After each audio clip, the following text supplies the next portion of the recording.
Fred Edwards is a leading voice for humanism in the United States and abroad. He is recognized as an outstanding lecturer, debater, and teacher on human rights, humanist philosophical issues, and effective outreach techniques for organizations in the community of reason. He has appeared on national and local television in the United States and Canada, has been interviewed on radio and for newspapers around the world, and has lectured in North America, Europe, and India. He has also written for several publications in the United States and elsewhere. Fred Edwards began his humanist activism in 1977 as vice president of the Humanist Association of San Diego. He became president the next year, expanded his reach as American Humanist Association West Coast Regional Coordinator in 1979, and became the national administrator for the organization in 1980. He then served for 15 years as AHA's executive director and 12 years as editor of the Humanist magazine. Fred Edwards is also seen as a leader in the broader community of reason. He was the first president of Camp Quest, a summer camp for free-thinking children, and served in various leadership roles on the staff of the Ohio camp from 1998 to 2008. He was also national director of the United Coalition of Reason, an organization that promotes cooperation among local groups in the community of reason, serving from its founding in early 2009 until early 2015. And this is how I first came to know Fred. He was the coordinator, and I started a coalition in San Diego. He has also served on the boards of the International Humanist and Ethical Union and the National Center for Science Education. He served as vice president of the North American Committee for Humanism and is currently a member of the broader Social Impacts Committee for the Hall of Human Origins at the Smithsonian National Museum of Natural History in Washington, D.C. In 1980, he was the founding editor of the Creation Evolution Journal, the only publication dedicated to answering the pseudoscientific, philosophical, educational, and legal arguments of creationists, serving as its editor for 11 years. For such work, Edwards was recognized in the mid-1980s as Rationalist of the Year by the American Rationalist Federation and as a humanist pioneer by the American Humanist Association. He continues as an advisor to the Secular Student Alliance, a humanist celebrant for the Humanist Society, and a member of the adjunct faculty of the Humanist Institute. In other words, he does a little bit of everything all the time, and I don't know how he gets it all done. Fred Edwards is currently the director of planned giving for the American Humanist Association and the Humanist Foundation. He is quite the mentor to me. He is a friend, a confidant, and an advisor. And I still consider his rally speech at the Reason Rally in 2012 on the Mall in Washington, D.C. as the best Reason Rally speech ever. Here we go, Fred Edwards.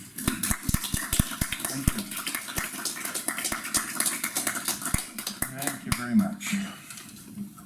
Well, I can still remember, thinking back many, many years, the tremendous activity associated with our nation's bicentennial celebration of the Declaration of Independence.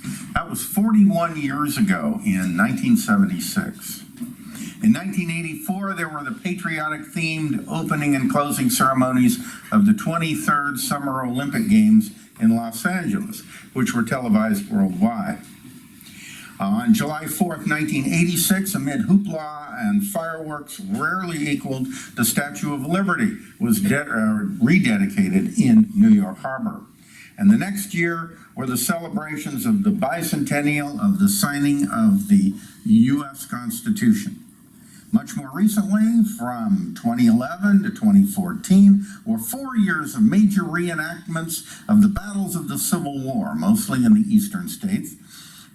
These marking the 150th anniversary of that conflict. And this overlapped with bicentennial reenactments of the War of 1812, also celebrated in the eastern states.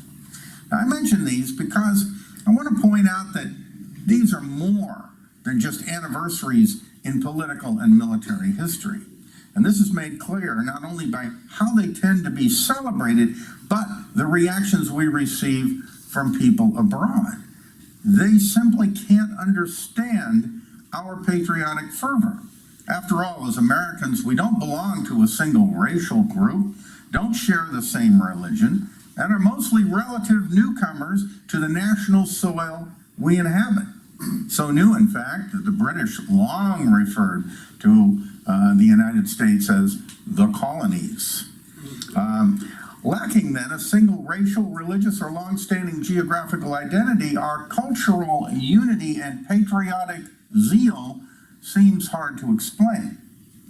What is it then that binds us in these rites and celebrations, like I mentioned? Well, the answer can be found in a set of ideals and myths pervading our national consciousness that's been growing for nearly 2.5 centuries. Whether we admit it or not, even if we claim we're not religious, we frequently tend to operate according to the prophetic vision, dogmas, and rituals of a generally unacknowledged religious tradition. Our behavior belies this as we take pilgrimages to its shrines, view its relics, sing its songs, celebrate its holy days, show respect to its saints and martyrs, and respond to its symbols. The United States is indeed a religious nation, but its unifying religion is not Christianity nor any other world faith, not even the religion of secular humanism as the religious right has claimed. It is instead a unique national belief system, best called Americanism. New nations are frequently formed when an already existing ethnic or religious group re-identifies itself and breaks away from a larger body. Now, in the ancient past, new nations formed from the consolidation of similar tribes. In both cases, however, a long prior tradition existed, a tradition that cemented the Union.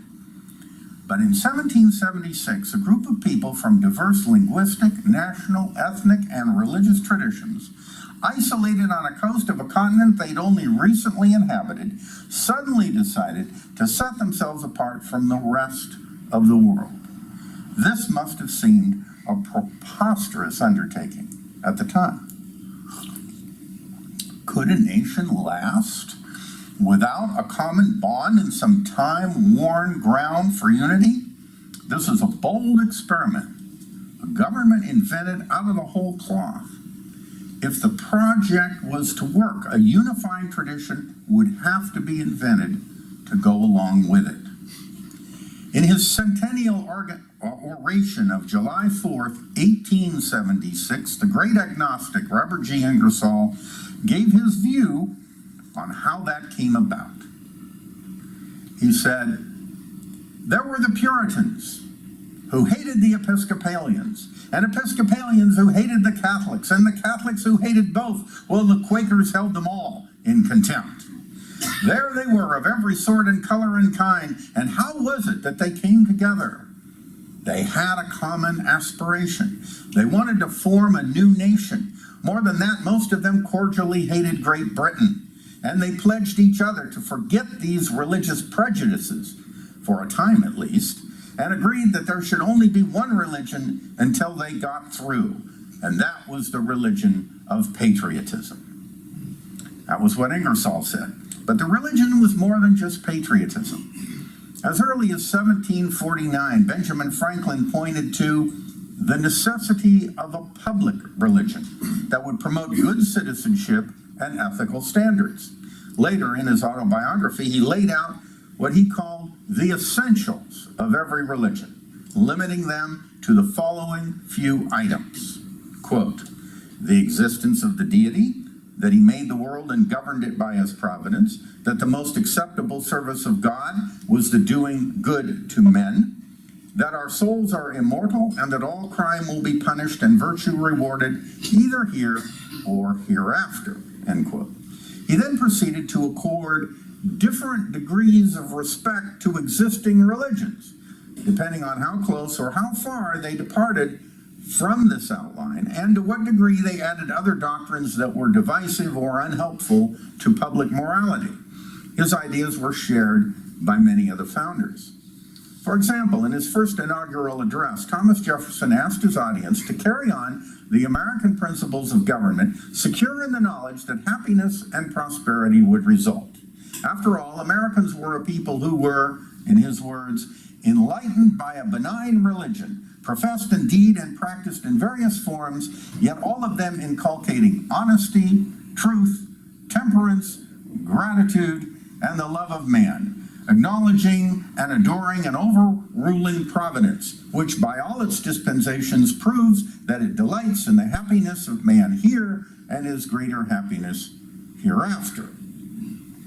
Now, other elements of this public religion were set forth in the Declaration of Independence. However, they were presented not as absolute or God-given truths of prior religions, but as self-evident truths discoverable by human beings. Furthermore, these truths were not a decalogue of divine commands, but an assertion of unalienable rights, a notion no less religious for not being traditional.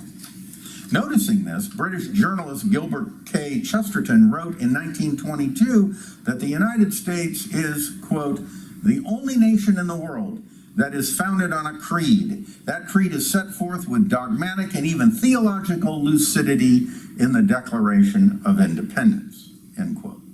Conspicuously absent from the writings of many of the nation's founders and first presidents are indications of belief in Christ, hell, and original sin. But they all mention God, and not merely the clockwork God of deism, but a God actively involved in history. Their public religion clearly was not Christianity, though it could include Christians and others within its embrace. In some ways, it harked back to the Old Testament, with its view of America as the Promised Land. This was prevalent in many writings of the time. Jefferson concluded his second inaugural address in this vein. I shall need, too, the favor of that being in whose hands we are, who led our fathers, as is real of old, from their native land and planted them in a country flowing with all the necessaries and comforts of life, who has covered our infancy with his providence and our riper years with his wisdom and power. Now, how much of this public religion Jefferson or the other founders of the Republic may have personally believed is not central here. What's important is that they felt the need to promote it, and in so doing to give roots to a population that previously shared little in common. George Washington spelled out this utilitarian rationale in his 1796 farewell address, saying, whatever may be conceded to the influence of refined education on minds of peculiar structure, reason and experience both forbid us to expect that national morality can prevail in exclusion of religious principle. So he didn't feel he needed religion, but he felt that Americans did. No religion is complete, however, if it only has a unifying doctrine. It also needs a unique history, complete with saints and martyrs. Thus, it was not long before the principal figures in the saga of the United States' founding began to take on a heroic character. In the growing mythology, George Washington, the father of his country, came to be immortalized as a type of latter-day Moses who led his people out of British bondage and to a sweet land of liberty. Benjamin Franklin was immortalized too as the intellect behind the holy cause. These two became the most prominent among the stock characters of 19th century children's U.S. history textbooks. That this imagery remains strong is evidenced by the satirization of it in this scene from the Broadway musical 1776 by Peter Stone and Sherman Edwards. John Adams says to Franklin, "It doesn't matter. I won't appear in the history books anyway. Only you. Franklin did this. Franklin did that. Franklin did some other damn thing. Franklin smote the ground and out sprang George Washington, fully grown and on his horse. Franklin then electrified him with his miraculous lightning rod, and the three of them, Franklin, Washington, and the horse, conducted the entire revolution all by themselves." Ben Franklin responds, "I like it." But the Old Testament analogy doesn't end here. Like the Hebrews who followed Moses, the brave patriots who followed Washington soon strayed from the truth and fell from grace. Robert Ingersoll, in his Decoration Day oration of 1888, summed it up in a manner common to the oratory of his time, saying, "When their independence was secured, They adopted a constitution that legalized slavery, and they passed laws making it the duty of free men to prevent others from becoming free. They followed the example of kings and nobles. They forgot all the splendid things they had said, the great principles they had so proudly and eloquently announced. The sublime truths faded from their hearts. The spirit of trade, the greed for office took possession of their souls. And so, as a war was required to redeem the nation, Ingersoll maintained, the conflict came, the South unsheathed the sword, then rose the embattled North, and these men who sleep tonight beneath the flowers of half the world gave all for us. They gave us a nation, a republic without a slave, a republic that is sovereign, and to whose will every citizen and every state must bow. Added to the liberation imagery of the American Revolution were the new elements then of a fall, repentance, sacrifice, death, and rebirth. Abraham Lincoln was especially adept at getting this message across. In his Gettysburg Address, he spoke of those who here gave their lives that that nation might live. The honored dead who gave the last full measure of devotion so that this nation under God shall have a new birth of freedom, and that government of the people, by the people, and for the people shall not perish from the earth. One almost feels need for the concluding phrase, but shall have everlasting life. It's hardly surprising that generations of American school children were once required to memorize and recite the Gettysburg Address. Such was a ritual and a sacrament of the national religion, much as the Pledge of Allegiance is today. The Gettysburg Address took on an even greater meaning after Lincoln was assassinated. For then it was Lincoln who had become the blood sacrifice so that the nation might be reborn. The imagery of Lincoln as Savior, as an American Christ, arose immediately in the sermons that resonated from the pulpits of a grieving nation. The Reverend John McClintock in New York said it most explicitly. We had no fear about Abraham Lincoln, except the fear that he would be too forgiving. Oh, what an epitaph. That the only fear men had was that he would be too tender, that he had too much love. In a word, that he was too Christ-like. And how Christ-like was he in dying? His last official words, in substance, were, "Father, forgive them, for they know not what they do." And on Good Friday, he fell a martyr to the cause of humanity. The Reverend Henry Ward Beecher, the most famous cleric of his day, practically canonized Lincoln in the conclusion of his sermon. In the midst of this great continent, his dust shall rest, a sacred treasure to myriads who shall pilgrim to that shrine to kindle anew their zeal and patriotism. Ye winds that move over the mighty places of the West, chant his requiem. Ye people, behold a martyr whose blood, as so many articulate words, pleads for fidelity, for law, for liberty. To this day, whenever an American hears the battle hymn of the Republic, he or she thinks of the Civil War, of Lincoln, and of his death. What's the song about? Think of the words. It's about the glory of the coming of the Lord in the last days when his terrible swift sword shall destroy the wicked. Yet our mental associations turn to Lincoln, who died for the sins of a nation and whose truth is marching on. The song is appropriate in a way, however, for in the religion of Americanism, there's also a vision of the millennium, a paradise on earth to come. Ingersoll offered his vision of this at the conclusion of the aforementioned Decoration Day oration. He said, "A vision of the future rises. I see our country filled with happy homes and firesides of content, the foremost land of all the earth. I see a world where thrones have crumbled and where kings are dust. The aristocracy of idleness has perished from the earth. I see a world without a slave. Man at last is free. Nature's forces have by science been enslaved. Lightning and light, wind and wave, frost and flame, and all the secret subtle powers of earth and air are the tireless toilers for the human race. I see a world at peace, adorned with every form of art, with music's myriad voices thrilled, while lips are rich with words of love and truth. A world in which no exile sighs, no prisoner mourns. A world on which the gibbet shadow does not fall. A world where labor reaps its full reward, where work and worth go hand in hand. And as I look, life lengthens, joy deepens, love canopies the earth, and overall, in the great dome, shines the eternal star of human hope.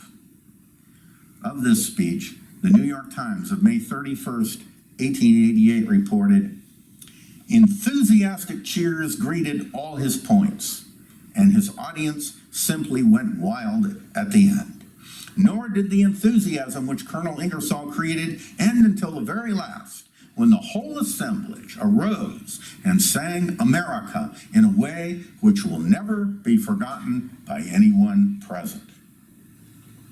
Ingersoll was popular, even with many who opposed his agnosticism, because he advanced a common doctrine using inspiring and emotional language that spoke to the heart. One could either espouse traditional religion or advocate free thought and still be inspired by a religious display of Americanism. Because of the power this common religion has held over the imagination of Americans, different groups have continually tried to claim it as wholly their own.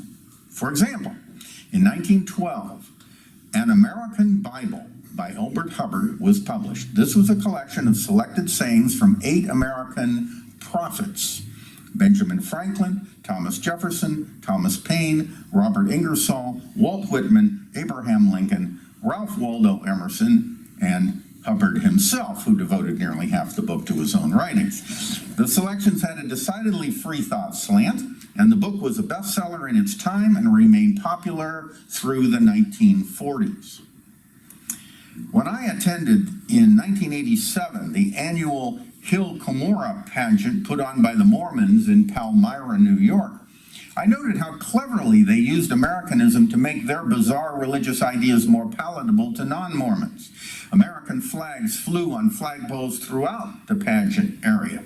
The program opened with the national anthem, and a giant flag on the hillside was waved by over 100 Mormon youth. Then there were 15 minutes of bicentennial hoopla celebrating the U.S. Constitution, involving claims that America's founders were guided by God in all their actions. Only after this common emotional ground was established did the uniquely Mormon part of the program get underway. And even in this latter part, the mythical pre-Columbian followers of Christ in the Americas were depicted as advocates of liberty and democracy, an indication of the influence Americanism had on Joseph Smith when he published the Book of Mormon in 1830. And evangelical Christians constantly try to tell us, in spite of well-established evidence to the contrary, that our forefathers and mothers were practically all devout Christians. It should be noted that evangelicals from other countries don't generally attempt such claims. For example, Ian Taylor, a Canadian evangelical and creationist, was willing to suggest in the June 1987 Bible Science newsletter that Thomas Paine was probably the real author of the Declaration of Independence, not Thomas Jefferson, a claim usually advanced only by American freethinkers. He further argued that most of the signers of the document, including Franklin and Jefferson, were members of the alleged Illuminati conspiracy and were non-Christian Freemasons. One would never hear such things from the religious right in the United States. American evangelicals feel duty-bound by the pervasiveness of Americanism to admire our nation's founders and claim them as their own. It just won't do to suggest that they were anything less than good Christians, for that might imply that Christianity is unpatriotic or that Americanism is heresy. It would also require belief that most of the nation's great heroes are now burning in hell. Christian Reconstructionists, however, frequently take such a view because, harboring few illusions about the religion of our forebears, they really mean to overthrow the present order and set up a theocracy. But we are all inculcated with this Americanism in our youth, and we reflexively respond to key words strains of music, symbols, and imagery. It's no wonder that most religious, political, and social organizations deliberately seek to evoke patriotic responses, particularly with prominent displays of the flag. Therefore, the fact that American culture is most religious when it is most patriotic cannot, I think, be denied.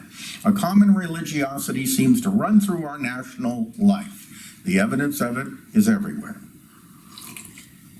And this is especially noticed by immigrants to this country. They're often surprised and overwhelmed by the ways that Americanism is inculcated in their children in the public schools, starting with the daily recitation of the Pledge of Allegiance, and followed by the many patriotic school assemblies, classroom art projects, and songs.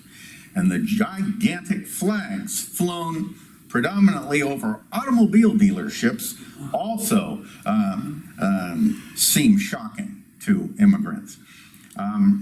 They hadn't experienced anything quite like this in their nations of origin. All of this programming and conditioning from kindergarten on up can have noticeable effects. One particular event sticks in my mind. When I was a teenager, I went to a summer camp for boys established by the United States Marine Corps. We went to Camp Pendleton down in Southern California. We all had drill instructors who, to us, seemed pretty rough. Because of this, one teenager desperately wanted to go home. But when our sergeant told us that this teenager had said to him that he would walk across the American flag to get out of there, the guys in my group went crazy with rage and wanted to kill him. He had to be moved to a different group for his own protection. That's one of my very strong memories. And this is one of the dangers of Americanism. It leads to fanaticism and bigotry, and because it calls upon ideals that are sometimes seen as higher than the law, it makes possible such things as the anti-communist witch hunts of the 1950s, and Oliver North's role in the Iran-Contra affair, a role that made him both a pariah and a hero, depending on who you asked. Today, this willingness to be above the law, now in order to make America great again, has enabled Donald Trump to get elected despite his essentially calling on his campaign audiences to violently attack rally protesters, and despite his calling on Russia and WikiLeaks to hack and release his opponents' emails. During the previous administration, patriotic zeal got petty. President Obama was seen once without an American flag lapel pin and was heavily criticized for it until he capitulated and was never seen again without it. So blind patriotic belief, like any such belief, can be problematic. Yet despite this, there's also a positive side.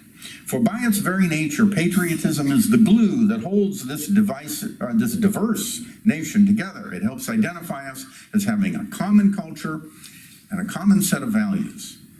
Given this, patriotism is the best reply to the charge that America will collapse in a post-Christian era, floundering without roots or religious moorings. It will not.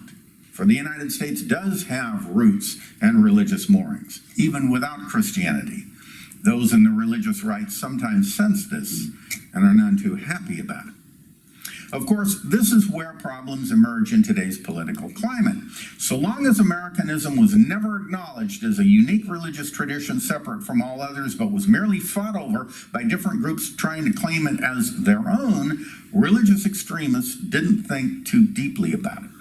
However, after World War II, J. Paul Williams, a follower of John Dewey, declared that, quote, democracy must become an object of religious dedication, end quote. He hoped that providing metaphysical sanctions and ceremonial reinforcements for a now explicit American faith would enable Americans to better compete against the more zealous patriotisms of fascism and communism. In 1967, Robert N. Bella expanded on this notion with what he called American civil religion, a faith that he said was already institutionalized and included common theological ideas as well as the principles of democracy.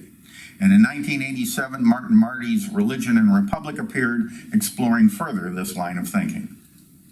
With the growth of these ideas came a greater American self-awareness, one that realized that the United States of America really did have its own creed, as Chesterton had said. Unfortunately, this realization reinforced a particular assault on our civil liberties. For you see, if there are such things as unique American values, if these are religiously held, and if such values are freely taught in the public schools, then it is nonsense to suggest that the United States and the public schools can be value neutral or religiously neutral in any absolute sense. Moreover, if such neutrality is impossible, then it is appropriate to attack the wall of separation between church and state. John W. Whitehead argues from this perspective in his book, An American Dream, which calls for salvaging the soul of America by a rejection of American civil religion and an explicit return to our supposed Calvinist roots. Defending public education against the predations of such religious apologists isn't easy. It'll continue to require sophisticated argumentation that takes into account the historically religious character of American patriotism. We will have to face our traditions for what they are and realize that absolute neutrality is not possible in a nation that is so clearly a product of Western culture in general and American culture in particular. Americanism isn't going away. So we need to come to terms with it and pursue a relative neutrality. In the context of our historical traditions, this has been supported by many court decisions and can be maintained flexibly with consistency. Moreover, such an approach has become more clearly necessary in the face of growing numbers of adherents to Islam and Eastern religions who sometimes bring incompatible values into the mix. Our public schools are increasingly being called upon to defend their teaching of Western liberal ideals, including democracy, human rights, including women's rights, and the secular state. Fortunately, a well-established Americanism can be used to foster this Western liberalism and indeed the Western intellectual tradition. This said, relative religious neutrality need not be overly permissive. For example, the more theological aspects of Americanism can still be kept out of public education in deference to the rights of non-theists. But this should not lead us to fool ourselves into believing that the end result is a product sanitized of religion. The religious nature of our reverence for the documents of our republic, our forebears, and our nation's history will continue to make its presence felt. After all, Americanism, for all its shortcomings, dangers, and new problems, has successfully served for over 2 centuries as the unifying factor thought so necessary for successful governments by the Roman statesman Cicero, by America's founders, and even by humanist historians Will and Ariel Durant.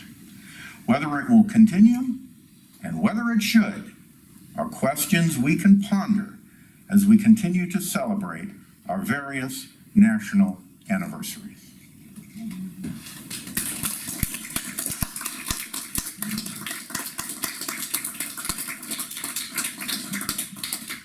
You know, it's been an outstanding lecture when Arthur is so engrossed that he forgets to pass the donation basket.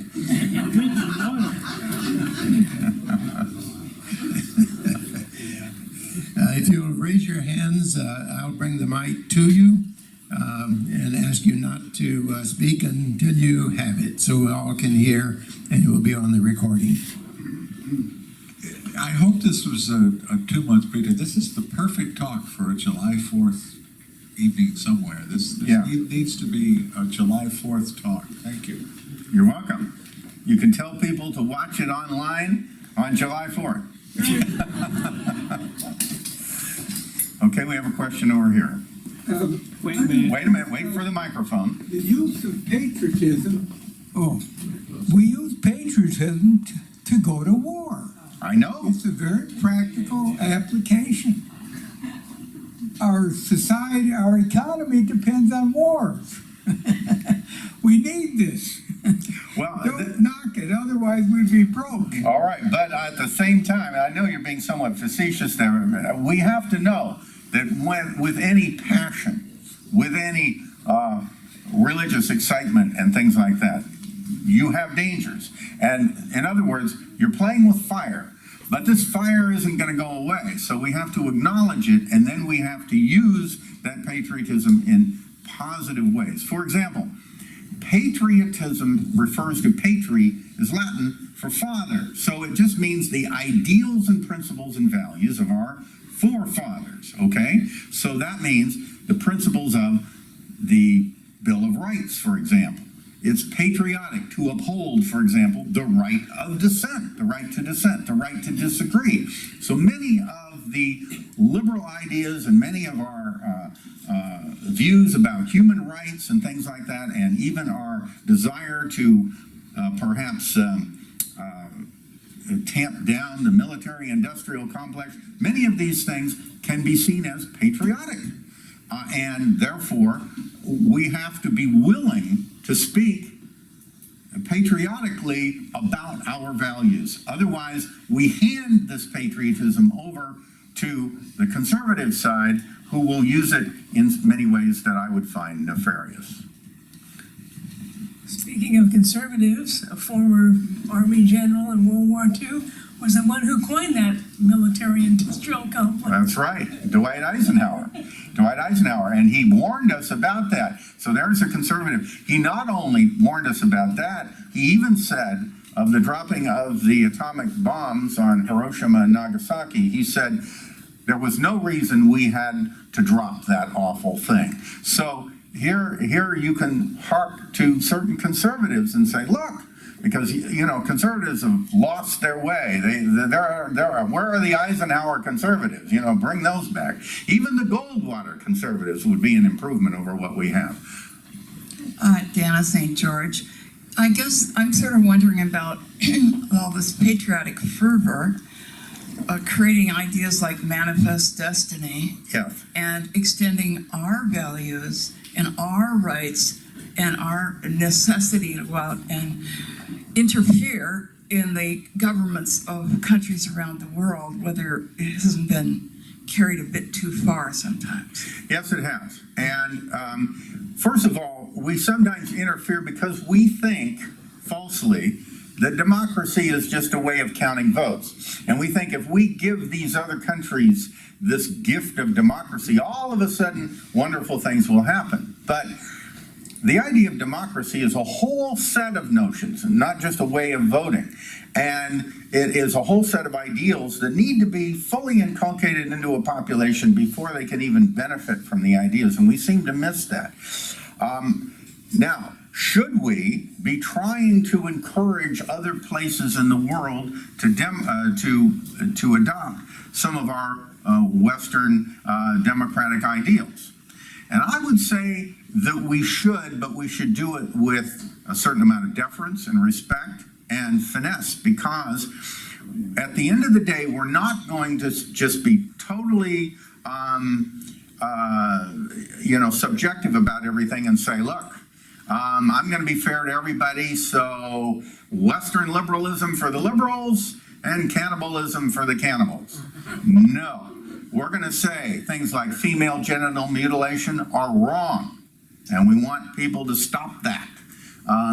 Yes, that's an idea that comes from our traditions and may be opposed to their traditions. But there comes a point when you stand up for human rights, you oppose things like genocide, and that makes Western liberalism a fighting creed. It is not just, one idea among many. We're not going to be that subjectivist about it. That if you think you have a tiger by the tail, if you think you have a better way, you promote it. And that's why we have the International Declaration of Human Rights. And the chair of the committee that created that document was Eleanor Roosevelt. And Eleanor Roosevelt was a closet humanist. So, yes, there are humanist ideas in that document that we wish to promote throughout the world. And if we could just, in this country, obey them ourselves, we might set a better example. Hi, to pick up on that really interests me, the idea of proselytizing other cultures because we know what's right. And I guess my question is, how do we know what's right? I largely agree with Western intellectual development and the Constitution and the Bill of Rights. Yeah. But where's your reference point, or where should our reference point be for what's right and when we impose our values on other people's values? Yes, that question implies that there's some skyhook we can hang all this from, and there isn't. We human beings have to build from the ground up. There isn't any source of truth or philosopher's stone we can turn to find out what is the right answer and then impose it on everybody. It doesn't work that way. The way it works is this. We go from the ground up. We start from where we are and we try various things. And some things work better than others. And some things promote human flourishing and other things don't. And so little by little, the world becomes improved by this process that people start to learn that there are better ways to do things. Now, speaking of cultures, okay, my ancestors were the Celts. And the Celts in Ireland and Wales and even in Gaul, which later became France, they practiced human sacrifice and engaged in headhunting. Now, I'm not going to say, oh, bring back my noble Celtic culture. No, the Romans said, we're not going to trade with you if you keep that up. And later on, the Romans took over many of the Celtic lands and they beat them in battle and said, now we're not going to let you do stuff like that.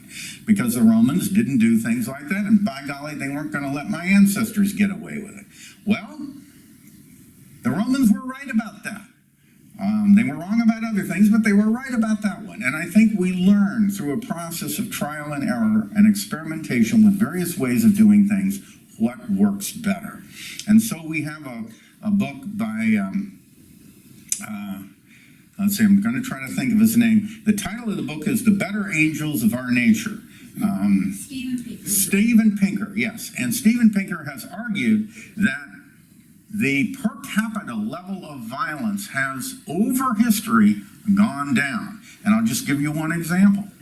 When ISIS beheads some reporter, we think, how horrible. This is a human rights violation. We can't abide this.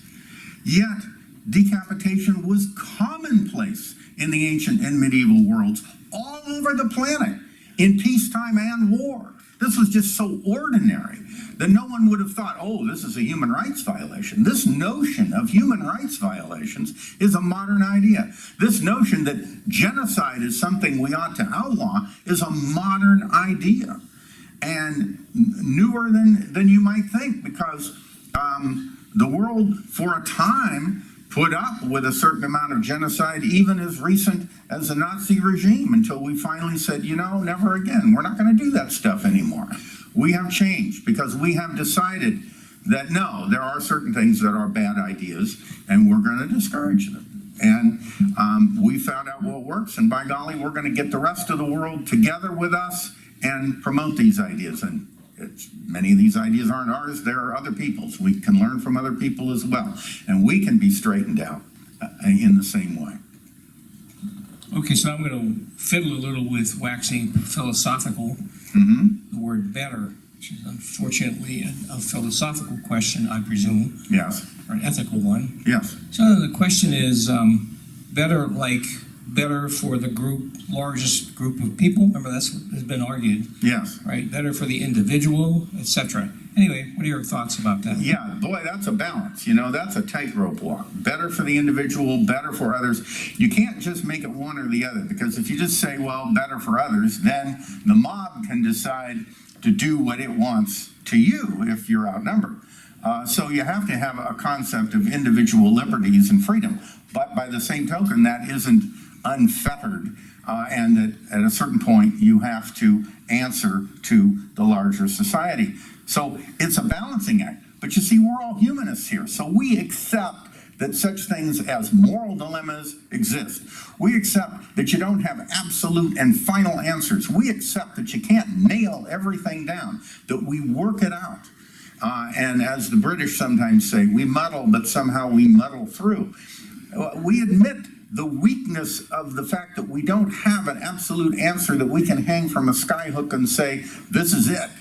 We don't do it that way. We work through it. It's a dance. It's an art. It is not a science. Ethics is not a science. Finding better ways to live is not a science. It's an art. And we get together with others of like mind and we try to make a better world. And yes, the oppressors are always going to be unhappy with granting freedom to the oppressed. They always are. All right, well, we're just not going to consider their wishes. I'm sorry. But they're on the wrong side of history, and we oftentimes use that term, that somebody's on the wrong side of history. All right, well, that means that we're willing to say we're on the right side of history. Who knows? But we're going to, by golly, do it. We always have, and if we don't, if free-minded, intelligent people don't stand up and make a stand for human rights and civil liberties and improving the lives for everyone, then who will? Well, it'll be the folks that we don't want to live under the thumb of. That's who.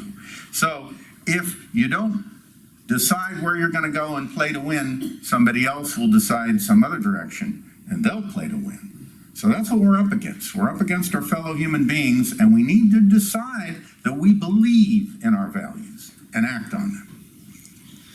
Yeah, I have a question, if you can comment on it.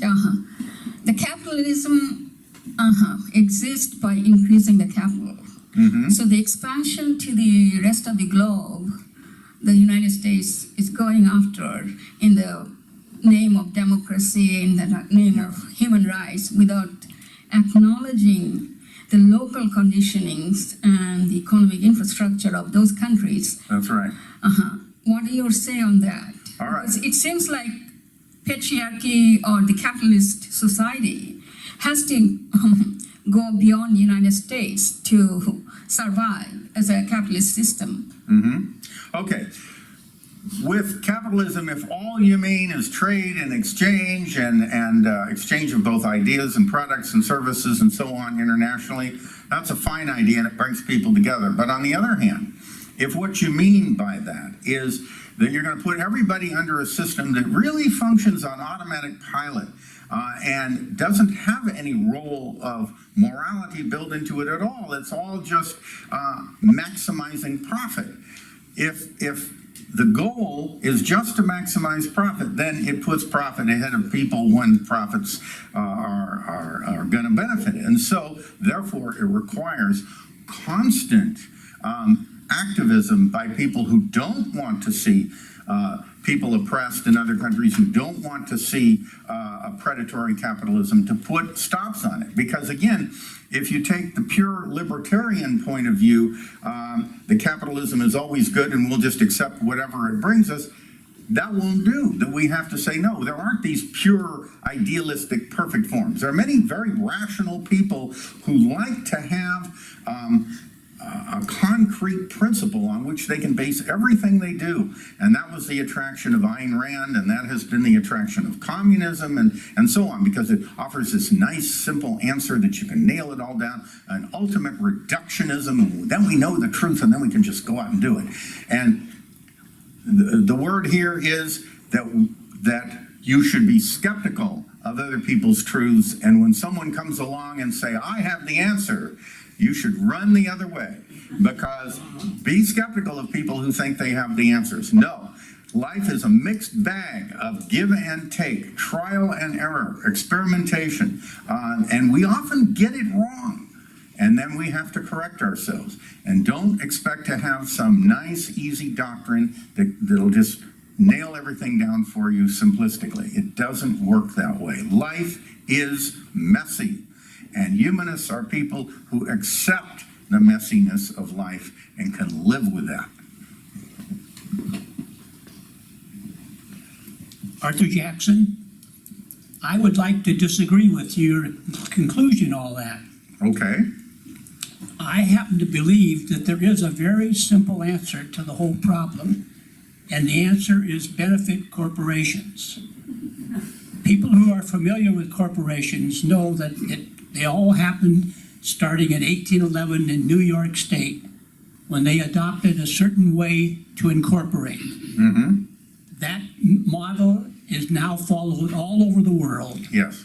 Maybe not in Russia, I'm not sure about that. But the reality is, we didn't give corporations a conscience. Right. And as a result, it's just as you say, the person with the power and the idea is free to take over as far as they don't ruffle too many people. I happen to be working now to try to let the world know about benefit corporations. I have a petition through Move On to Public Citizen, who their sole function was to make corporations transparent, which can't be done under the current incorporation laws, but benefit corporations would, in fact, that would be one of the strongest elements of benefit corporations, make a corporation transparent so everybody can know what they're doing.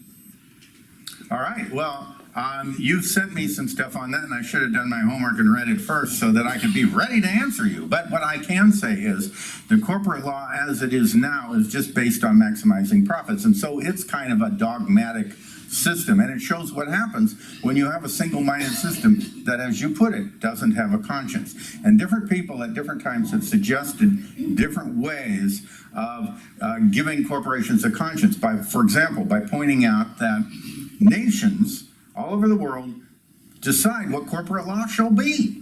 And so, if you decide that the duty of corporations are not only to maximize the profits but also that they have certain obligations to the larger society that they must fulfill, then that just becomes part of the legal system that corporations have to live with. Obviously, corporations don't like that, but nobody likes change. It just means you have to do something different from the way you used to do it.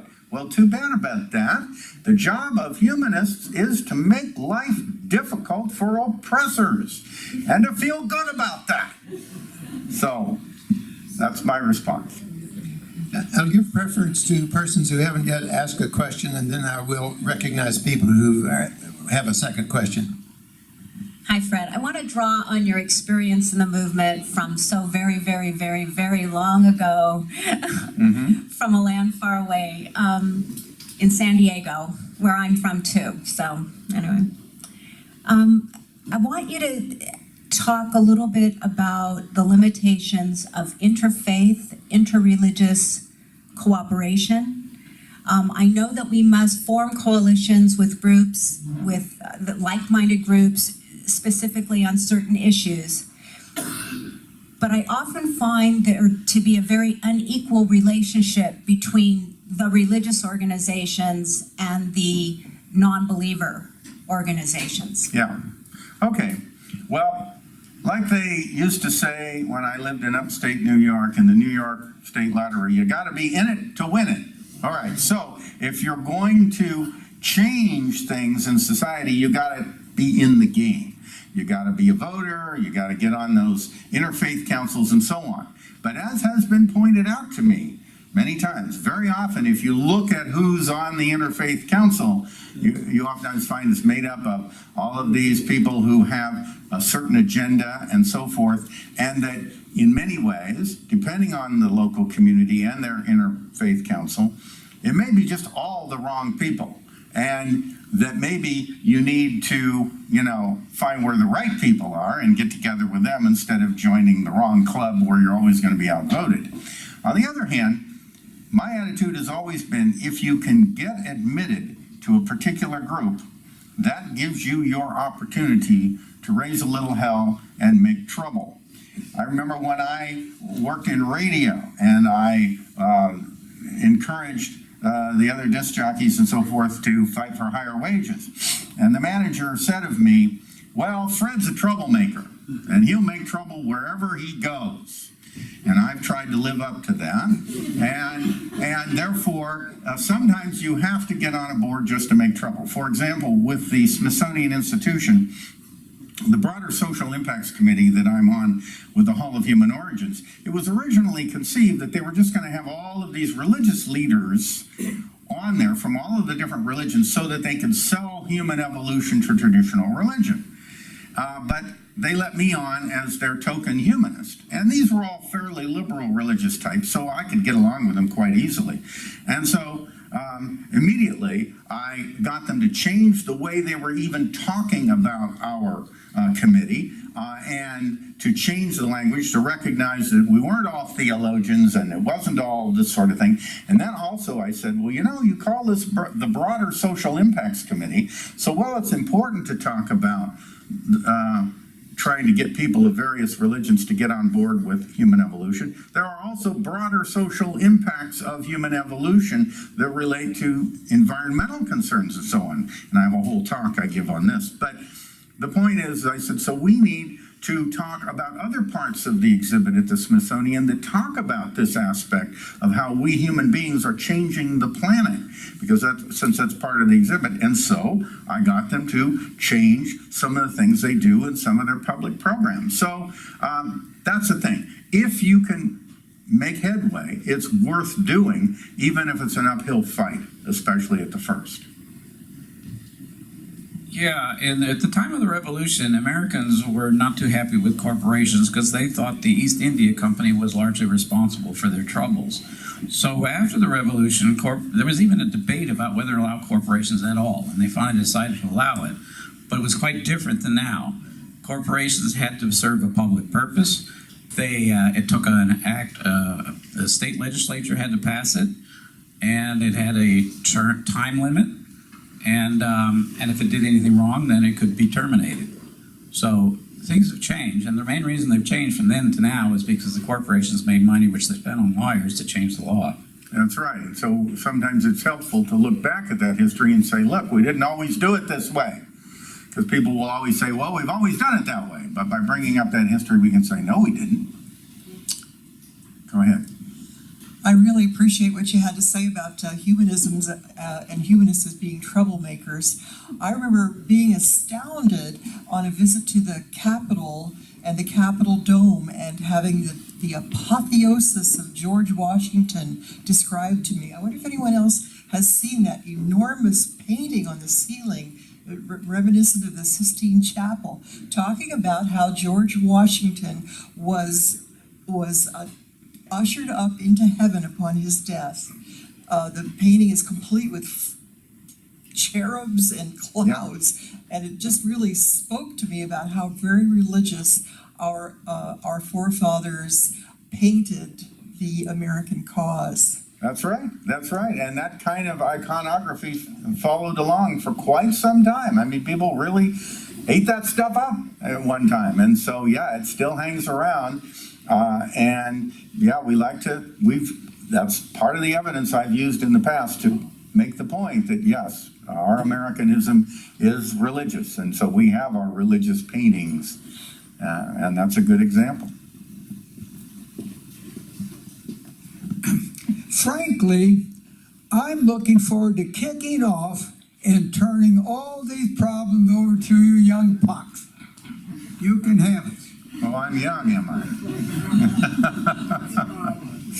All right, well, that's fine. You do that. Because the young ones tend to make trouble because it's fun. And that's all right, whatever it takes to get that show on the road.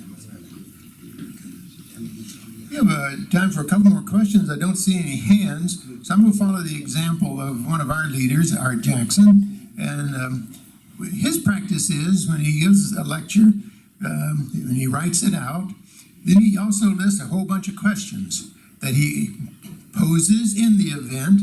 The members of the audience don't ask the questions that he thought should have been asked.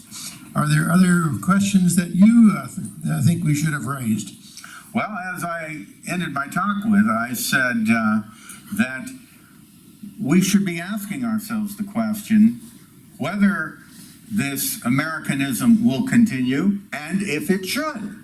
Are there any people who think that maybe we should try to stop this? We have one way in the back. Yeah, I think we're living in a time of American empire where we've gone too much towards the military. We've even exceeded Eisenhower's warnings, and I'm concerned because it looks like we're sort of, It's like the fall and the rise and fall of the Roman Empire. We're in the fall stage. Well, I don't know if we're, And I'm pro-American as long as it's doing the right thing, but I think Right. it's behaving very badly now. yeah, so no, I would agree with you on the bad behavior, and our military adventurism overseas has led me, and just to show you how radical I am, I can't think of a just war we've had since World War II. So, and our effort to try to fix the Middle East is just totally quixotic. We have no idea what we're doing over there. All right. Arthur Jackson again. And let me show you why benefit corporations is the answer to this issue. The reality is the current incorporation rules really tie deeply into the evangelical humanist value, evangelical Christian values. And that is people have what they deserve. If you're poor, it's because you haven't done what it would take to solve whatever problems. Yeah. And the way the corporation works with all that is we work within that thinking environment. Why is Trump president of the United States of America? Because the evangelical Christians focused on what the important values are. Hard work, do what you're told, et cetera, et cetera. And to my mind, benefit corporations step around that and come to the whole thing in a different way, in my mind, putting humanism into action. And I truly believe we could move so that the United States of America has not joined the forces that put us where we are today, but back onto a true growth in humanism. I mean, part of why we got where we are because we didn't have humanism when the United States of America was invented, and therefore we didn't have a value system. We had to go to the things you talked about, nationalism and honor and all that. Yeah. Well, here I would say that one of the things that an unfettered capitalism does is it keeps people insecure. They don't know if they're going to starve or get rich. And so, therefore, when life is unsure, uncertain, and people lack security, they turn to religion. They turn to religion for their ideas. But if you look at the European social democracies, for example, as they start taking care of their people stop seeing a need to be all that religious in the traditional sense, and they start believing that their government can do good things for them. And in fact, it's interesting to look at the American attitude toward government and the Canadian attitude toward government. In the United States, whether you're a conservative or a liberal, the government is them. But in Canada, the government is us. And so we kind of need to take another look at our attitude about government. The government is not evil if it provides the kind of security we need, and if it solves many of the problems we've been talking about, and if in the end we end up with a people who feel secure, then they're not going to find as much reason to turn to religion. Now, the traditional religions are probably aware of this, and that's why they work so very, very hard to keep us constantly off balance. So just remember that. And real quickly, Fred brought a lot of things for us to take, so please help yourself to the information, the magazines, please take them home with you, bookmarks, etc. And real quickly, I wanted, for us warriors, humanist warriors in the audience, where do you think we should put our efforts right now? Johnson Amendment, National Day of Reason, Darwin Day proclamations, where should we be focused? Well, you're going to pick something that works, and so you decide on who you're trying to attract, what you're trying to do, and then you do what, then you apply humanism in a way that will attract that audience. So you have to not only ask your existing people, but look to your market and ask, well, what interests them? And that's going to help you decide the direction you're going to choose. But as we all know, one of the things that moves religion forward is money. And I remember when I first became president of the Humanist Association of San Diego, and I says, all right, well now, what shall be the way that we earn money? And one of the people said to me, well, what do we need money for? And no, that is not the attitude. And I'm going to point the finger at Art Jackson here whenever we said, well, you know, we should have our own building. And Art Jackson would say, well, that's sort of an edifice complex. Well, anyway, we need to realize that money is okay, especially if you can attract people who maybe made their money in business and now they want to give us some, and we should ask for it, and then we should use it wisely. And not only that, but you know, you can't take it with you and you're going to die. You should leave some money in your will to the values you care about, some percentage figure. Your loved ones are going to be able to spend, you know, 95% of your wealth as fast as they're going to be able to spend 100%. So leave 5% to the humanist community or to the American Humanist Association. Think about that. Don't die without a will. Think about not only giving money to your genes, your loved ones, but your memes, your values, because your loved ones may not carry those values forward, but organizations will. So if you support your values, there's nothing wrong with giving money, especially money you will never live to spend.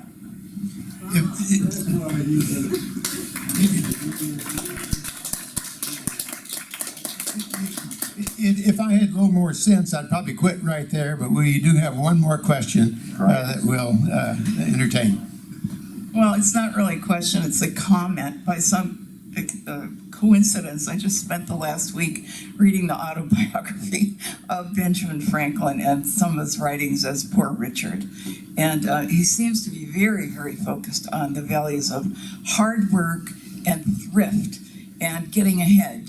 And it's no wonder that our country, you know, is set on that like commercial course. Yeah.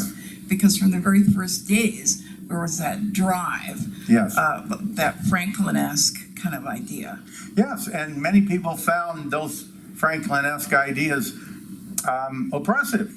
Other people found them liberating, but some found them oppressive. And the individual that they most oppressed was the good provider, the husband who had to labor to support his family because he was the provider. And so that led Washington Irving to write a story about a character named Rip Van Winkle, who wasn't about to be the good provider, and that offered the rebellion against that idea that he would just lazy around and tell stories and so forth. And he was kind of seen as a good for nothing, but he was glorified as that kind of character. And so Benjamin Franklin has some good ideas, but you can, if you get doctrinaire about them, you can go too far. So yes, it's okay to be thrifty. It's okay to work on your virtues. It's okay to try to get ahead financially and do well. But that isn't the end all and be all of life. And if you just read his autobiography and don't have other viewpoints, yes, you could end up with that. And there's more to life than just that. But there's nothing wrong with getting ahead if you do it ethically, and then if you give your money to the humanist community or the American Humanist Association.